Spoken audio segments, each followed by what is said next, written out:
सगळ्यांना, कसे आहात? मजेत ना? Welcome to my YouTube channel mamma with Avani and आयू.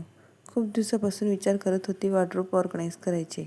तसे तर थोड्या दिवसांनी मी आवरूनच घेते, पण यावेळेस खूप दिवस झाले होते कपाट आवरायला. आज आयू पण लवकर झोपला होता आणि अवनी पण गेली होती स्कूलला. म्हटलं आज काढूनच घेते, कारण आयू जागा असला ना तर काहीच काम करू देत नाही आणि तो पसारा पण तेवढाच जास्त करतो. आवरू पण देत नाही, म्हणूनच मी तो झोपतो तेव्हाच आवरून घेते. एवढे असते, पण तो झोपला असेल तर मग आवाज थोडा कमीच करावा लागतो. असं तुमच्यासोबत पण होते का? कुठलीही गोष्ट करायला कंटाळा येतो, पण एकदा करायला सुरुवात केली ना तर मग काही वाटत नाही आणि ती कंप्लीट झाल्यावर तर मग आपल्याला अजून जास्त आनंद होतो.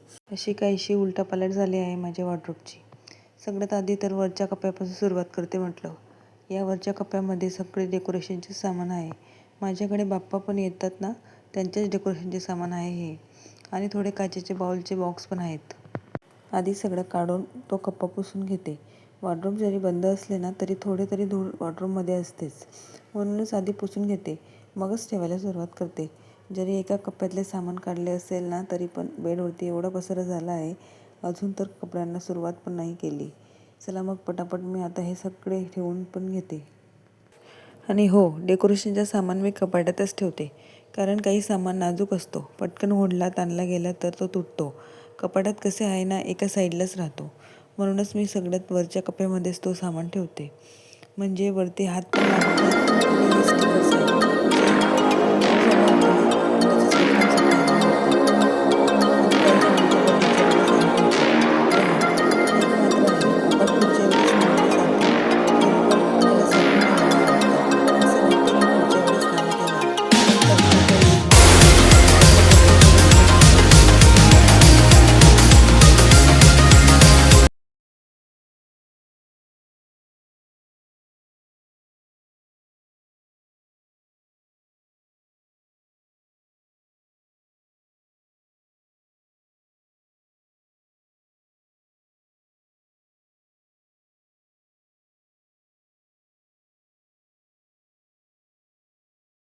तो सगळा सामान मस्त लावून झाला. सगळं सामान लावून झाल्यावर काढला मी साड्यांचा कप्पा. तसं तर साड्यांच्या घड्या काही मोडल्या नाही गेल्या, पण सगळ्या खाली वरती झाल्या आहेत. जरी मी एखादी साडी नेसायला काढली ना तर मग ती मस्त धुवून परत घडी करून तशीच ठेवते, पण ती खाली न ठेवता तिला वरतीच ठेवावी लागते, कारण खालच्या साड्यांच्या सगळ्या घड्या मोडल्या जातात आणि मग त्या मग मला परत कराव्या लागतील, म्हणून मग तिला खाली न ठेवता तिला वरतीच. आता इथे मी एक एक करून सगळ्या साड्या मस्त ठेवून घेते.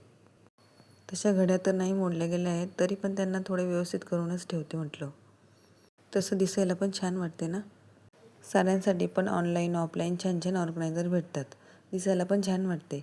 पण मला असं वाटते खालची साडी काढायला अवघड जात असणार, म्हणून मी अजून तरी काही ट्राय नाही केलं आहे, पण मला ते पण ऑनलाईन मागवायचे आहेत. अजून काही ऑर्गनायझर मागवले ना तर म्हटलं परत एकदा वॉर्डरोब ऑर्गनायझेशनचा व्हिडिओ बनवेल. आता तर सध्या माझ्याकडे कुठलेच ऑर्गनायझर नाही आहे. जसे मी नेहमी ऑर्गनाईज करून ठेवते ना तसेच आता पण ऑर्गनाईज करून ठेवत आहे. अगदी साध्या सोप्या पद्धतीने करते, तरी पण दिसायला छान वाटते आणि आपल्यालाही थोडं बरं वाटतं. हे सगळं पटापट काढून तर घेतले, पण बेडकडे बघते तर एवढा मोठा ढीग झाला होता साड्यांचा. आता हे सगळं काढून तर घेतले, पण मला टेन्शन पडले होतं तर हे परत ठेवायचे कसे. आता हे काढले आहे, परत ठेवावे तर लागेलच, पण मी विचार करत होती की आधी सारखंच ठेवू की म्हटलं थोडं वेगळं चेंज करूया यावेळेस. साड्या तर मी तशाच ठेवल्या, कारण मला तोच कप्पा कम्फर्टेबल वाटतो साड्या ठेवण्यासाठी. आणि फक्त एक चेंज केला की अवनीचे काही प्लाझोचे सेट होते ना ते मी हँगरला लावून घेतले. आता हे हँगर पण खूप दिवसापासून आणले होते, पण त्याचा काही यूज केला नव्हता. आता म्हटलं चला एकदा ट्राय करून बघते, छान वाटेल का. आणि थोडं आणि अवनीचे काही फ्रॉक्स, कुर्तीज वगैरे आहेत त्या बॉक्समध्ये तसेच ठेवले, कारण त्याची काही कपडे काही जास्त खराब होत नाहीत. लवकर लवकर खराब होतात किंवा आपल्याला बदलायचे नसेल तर. तरी पण असे छोटे मोठे हँगर वगैरे बनवून घेतले, म्हणजे कसं आपल्याला जास्त कपडे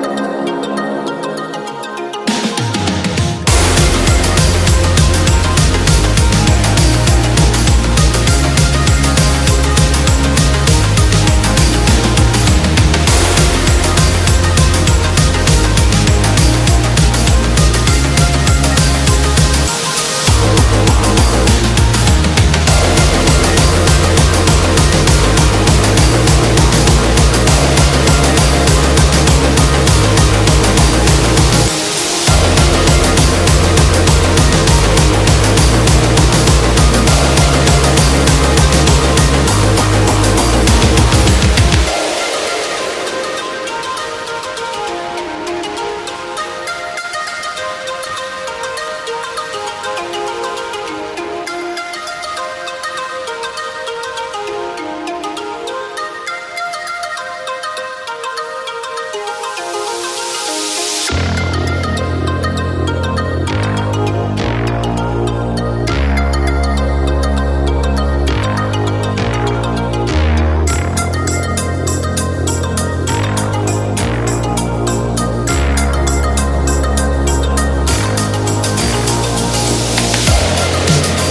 हा ड्रेस मी ऑनलाईन मागवला आहे.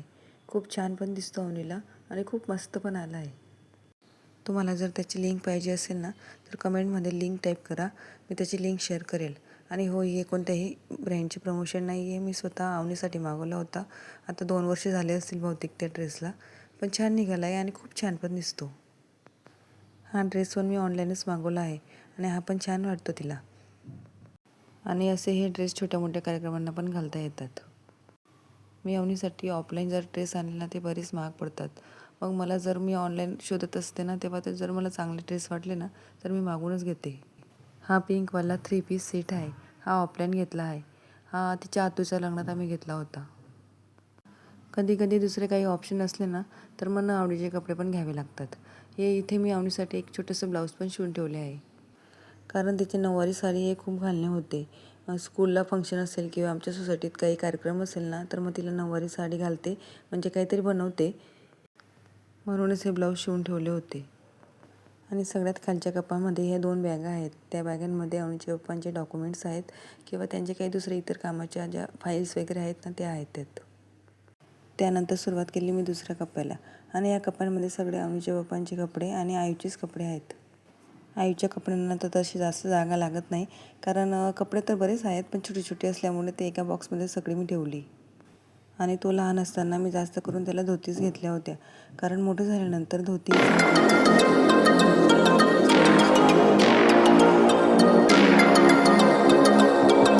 इथे माझी वॉर्डरोब मस्त ऑर्गनाईज करून झाली आणि किती बरे वाटते ना छान ऑर्गनाईज करून झाल्यावर.